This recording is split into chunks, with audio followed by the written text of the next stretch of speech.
এটা শীতল হয়ে যাবে। তাই রাতের ঘুটঘুটে অন্ধকারে গান্ধারী একটা মশাল জ্বেলেছে। মশাল জেলে কুরুক্ষেত্রে যাবে বলে, চোখটা তার বাঁধা আছে, কুরুক্ষেত্রে যাবে বলে রওনা দিয়েছে। বাড়ির থেকে যখন বেরিয়েছে, মাগো, গান্ধারী অনুভব করছে তার পাশ দিয়ে যেন কারা হেঁটে হেঁটে চলে যাচ্ছে। গো, তোমরা কি কুরুক্ষেত্রের মাঠে গিয়েছিলে? হ্যাঁ। ওই কুরুক্ষেত্রের মাঠে যে বোন তার দাদাকে হারিয়েছে, হাতে করে চন্দনের বাটি নিয়ে যাচ্ছে দাদার কপালে শেষ ভাই ফোঁটা দেবে বলে। যে যে যে স্বামী, যে স্ত্রী তার স্বামীকে হারিয়েছে, সেই স্ত্রী হাতে করে মালা গেঁথে নিয়ে যাচ্ছে স্বামীর গলায় শেষ মালা পরাবে বলে। আর যে মা তার ছেলেকে হারিয়েছে, মা যাচ্ছে কুরুক্ষেত্রের মাঠে তার ছেলেগুলোকে একবার কোলে ধরবে বলে। কৌরব জননী গান্ধারী কুরুক্ষেত্রের মাঠে যখন প্রথম পা দিয়েছে, গান্ধারী বুঝতে পারলো তার পাটা কারো পেটের মধ্যে দিয়েছে। কেন? সবাই তো মরে পড়ে আছে। দ্বিতীয় পা যখন দিয়েছে, গান্ধারী বুঝতে পারলো তার পাটা কারো বুকের মধ্যে দিয়েছে। তাহলে কি সব ছেলে মরে গেছে? একটা ছেলে কি আমার বেঁচে নেই যে একবারের জন্য আমাকে মা বলে ডাকবে? না না না না, সবাই মরতে পারে না। মনে হয় কোনো ছেলে বেঁচে আছে। এই যে পচা গলা মাংসগুলো মনে হয় চেপে আছে, দেখি পচা গলা মাংসগুলো সরাই, মনে হয় কোনো ছেলে আছে আমাকে মা বলে ডাকতে চাইছে কিন্তু পারছে না।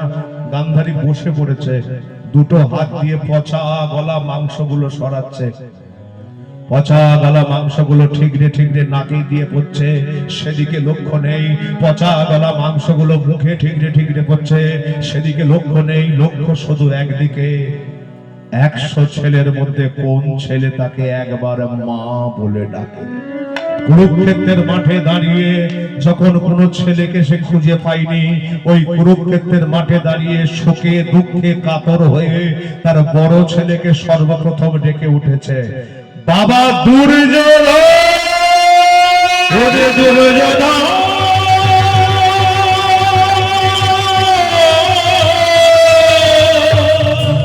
কোথায় পড়ে আছিস?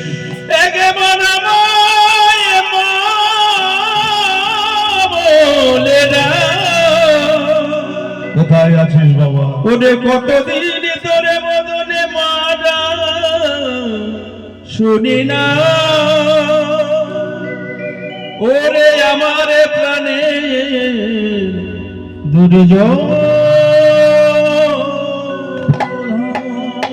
আকাশ বাতাস নদ নদী যক্ষ তক্ষ কীট পতঙ্গ একটাই কথা বলে উঠল, নাই নাই নাই, তোমার দুর্যোধন আর বেঁচে নাই। চুপ করো আকাশ, স্তব্ধ হয়ে যাও বাতাস। আমার বড় ছেলে আমাকে ছেড়ে যেতে পারে না। দুর্যোধন, কোথায় আছিস বাবা? এই দেখ, এই দেখ, আমি আমি আমি তোদের মা, তোদের মা তোদের কাছে এসেছি। যে মা ভাত না বেড়ে দিলে তোরা খেতে চাইতিস না, যে মা জল না বেড়ে দিলে তোরা খেতে চাইতিস না, এই দেখ তোদের মা। বিশ্বাস কর, আমি আমি আমি ভালো কাপড় পাওয়ার জন্য আসিনি, আমি ভালো খাবার জন্য আসিনি, আমি তোদের কাছে এসেছি। তোরা 100 ভাইয়ের মধ্যে কেউ একবার আমাকে মা বলে। চোখের জলে কাঁদিছে দেখো অভাগিনী এক মা, অভাগিনী এক মা। চোখের জলে কাঁদিছে দেখো অভাগিনী এক মা। ফিরে আয় বাবা, অভাগিনী এক চোখের জলে কাঁদিছে দেখো অভাগিনী এক মা,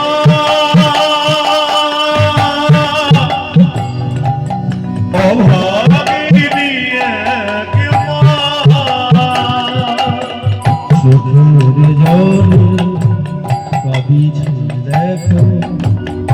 অভাগিনী এক মা,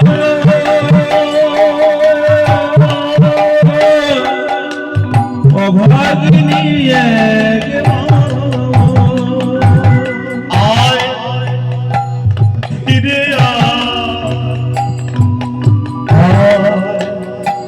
ফিরে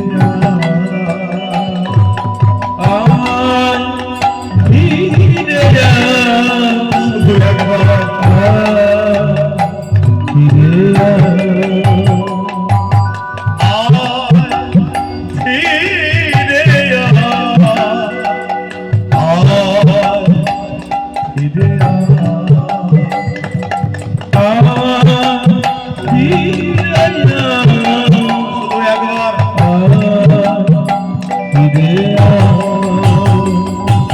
শুধু একবার দেখো অভাগিনী এক মা,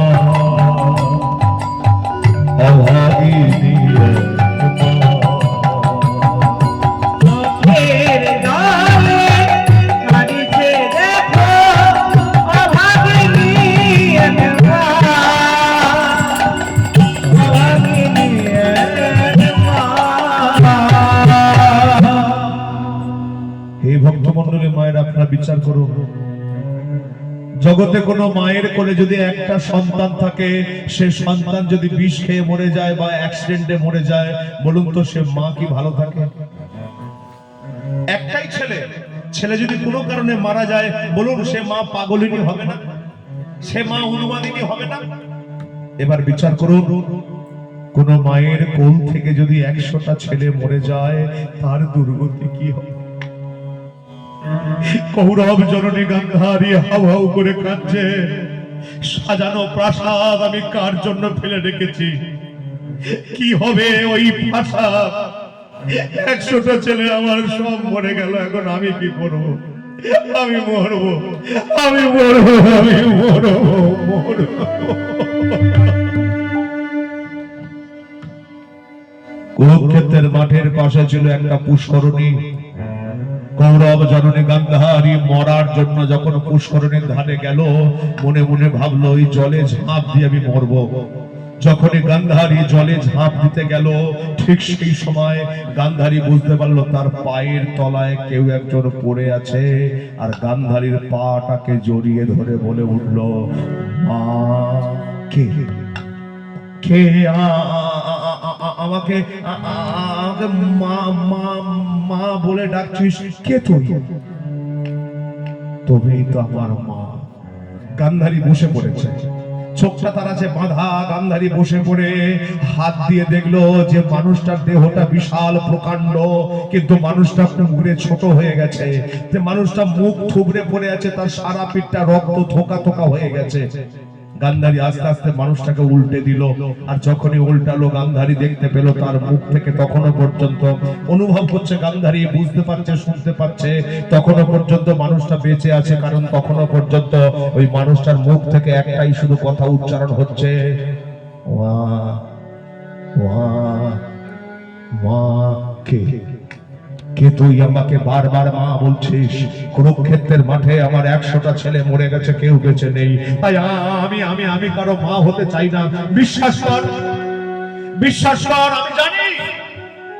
আমি জানি একটা মায়ের কোল থেকে সন্তান চলে গেলে মায়ের যে কি যন্ত্রণা আমি জানি বাবা, আমি জানি। তুই শুধু তোর মায়ের নাম একবার বল।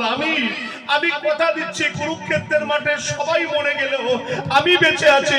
তাই আমি তোর মায়ের কোলে তোকে ফিরিয়ে দিয়ে এসে তোর মায়ের যন্ত্রণা আমি দূরীভূত করব। শুধু তুই একবার তোর মায়ের নাম বল বাবা। তুমি তো আমার মা, আমি তোর মা। কি তুই, কে তুই, তোর নাম কি? চিনতে পারছো না মা? চিনতে পারবে কি করে? কণ্ঠ আমার রুদ্ধ হয়ে গেছে মা। কে তুই বারবার আমাকে মা বলছিস?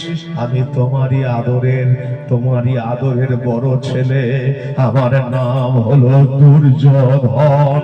মাটিতে পড়ে কেন? দুর্যোধন দাঁড়িয়ে কথা বলে, তুই পড়ে আছিস কেন দুর্যোধন? হাজার চেষ্টা করলো আমি দাঁড়াতে পারবো না মা। কেন? কারণ ভীম আমাকে মারতে মারতে আমার উরুটা যে ভেঙে দিয়েছে মা। আপনারা জানেন ভীমের উরু ভঙ্গ হয়েছিল। আপনারা জানেন ভীম মেরে দুর্যোধনের উরুটা ভঙ্গ করে দিয়েছিল। তাই দুর্যোধন বলল, হাজার চেষ্টা করলো আমি আমি আমি আমি দাঁড়াতে পারবো না মা। দুর্যোধন তোর আর 99 জন ভাই কোথায় গেল? কেউ বেঁচে নেই। কে মারলো তাদের? আমি বলবো, আমি তোমাকে বলবো সবাই মরে গেছে, আমি বেঁচে আছি তোমাকে বলার জন্য। কারণ আমি জানি আমার কাছে আমার মা ঠিক আছে। মাগো, তোমার 99 জন ছেলে মরে গেছে, তাদের দেহগুলোকে শৃগাল কুকুরে টেনে ছিঁড়ে খেয়ে ফেলেছে মা। আমি বড় ছেলে, আমার হৃদয়ের মাঝে প্রাণটা ধুক ধুক করছে। আমিও চলে যাব, আমিও মরবো। তার 99 জন ছেলে আগে মরে গেছিল, আমি বড় ছেলে, আমিও মরবো। এই যে 100টা ছেলে তোমার যে মরে যাবে, এর জন্য যে দায়ী, তার নামটা শুনবার আগে তুমি আমার রক্তাক্ত দেহটা স্পর্শ করে প্রতিজ্ঞা করো। কি প্রতিজ্ঞা? হাত দাও তাড়াতাড়ি, আমার রক্তাক্ত দেহটা হাত দাও। সময় আমার বেশি নেই মা। গান্ধারী হাত দিয়েছে শরীরের মধ্যে, বল।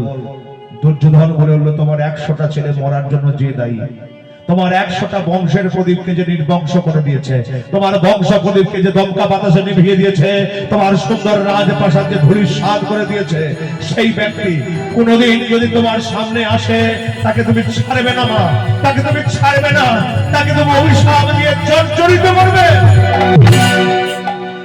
বল দুর্যোধন, তার নামটা একবার বল, শুনবে? হ্যাঁ হ্যাঁ, আমি শুনতে চাই। আমি তো রক্তাক্ত দেহটা স্পর্শ করে কথা দিচ্ছি, যদি কোনোদিন সে আমার কাছে আসে, তাকে আমি ছাড়বো না, তাকে আমি অভিশাপ দেবো। বল, তার নামটা শুধু একবার বল মাগো। যে তোমার 100টা ছেলেকে মৃত্যুর পথে ঠেলে দিয়েছো মা, যে তোমার সুখের সংসারটা দমকা দমকা বাতাসে ধূলিসাৎ করে দিয়েছে, যে তোমার বংশ প্রদীপগুলোকে দমকা বাতাসে নিভিয়ে দিয়েছে, সে আর অন্য কেউ নয় মা। যার চরণ পাবার জন্য কত মুনি, কত ঋষি, কত গন্ধর্ব, নর কিন্নর, দেবতা, দৈত্য, দানব যার চরণ পাবার জন্য যুগ যুগ সাধনা করে, যার চরণ পাবার জন্য ভক্তরা রাত্রি জেগে হরিনাম শোনে। কার কথা বলছিস? এখনো কি বুঝতে পারছো না মা? যে তোমার 100টা ছেলেকে মৃত্যুর কোলে ঠেলে দিয়েছে মা, সে আর অন্য কেউ নয় মা। সে হলো এই ব্রজের ব্রজেন্দ্র নন্দন কৃষ্ণচন্দ্র কানাইয়া। তাই কৃষ্ণ যদি তোমার সামনে কোনোদিন আসে, তাকে তুমি ছাড়বে না, তাকে তুমি অভিশাপ দিয়ে জর্জরিত করবে। গান্ধারী বলল, বেশ তাই হবে, কিন্তু তার আগে তুই একবার অন্তত ঘরে চল। আমি আগেই বলেছি মা, যাবার মতো কোনো ক্ষমতা নেই, তবে এই আমার যাবার মতো ক্ষমতা নেই, তবে একটা যাবার জন্য আমি প্রস্তুত এক জায়গায়, সেটা হলো ভবপারে। ভবপারের ডাক যে আমার চলে এসেছে মা। এই জগতে কারোর জন্য প্রস্তুত থাকো বা না থাকো, মৃত্যুর জন্য তোমাকে প্রস্তুত থাকতেই হবে। তাই আমার ডাক এসেছে মা, আমাকে যেতে হবে। বিদায় দাও, বিদায় দাও জননী, তুমি আমায় বিদায় দাও। রইল শশাগড়া পৃথিবী, রইল রইল বন্ধু, রইল বন্ধু বান্ধব, রইল আমার প্রাণের ভাই অর্জুন, ভীম, যুধিষ্ঠির, রইল সখা কৃষ্ণ। প্রতিশোধ তুমি নিও। আসি আসি। হে ভক্তমণ্ডলী, দুর্যোধনের মুখ থেকে টাটকা কাঁচা রক্ত যখন গান্ধারী হাতে গিয়ে পড়লো, গান্ধারী বুঝতে পেরে গেল তার 99 জন ছেলে আগেই মরে গিয়েছিল, বড় ছেলেটা বেঁচে ছিল, সেও চলে বাঁধন কেটে উড়ে গেল।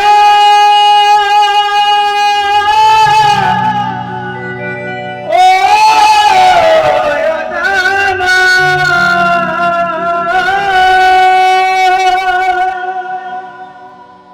নাম ধরিয়া যতই ডাকো, ফিরে আসবে না পাখি, ফিরে আসবে না। ও পাখি, পাখি আমার ভেঙে গেল ঘর, হলাম যাযাবর। ভেঙে গেল ঘর, হলাম যা যাব আমার ভেঙে গেল ঘর হলাম যা যাব আমার ভেঙে গেল হলাম যা যাব কোন জনমের তুমি প্রতিশোধ নিলে ও বিধিরে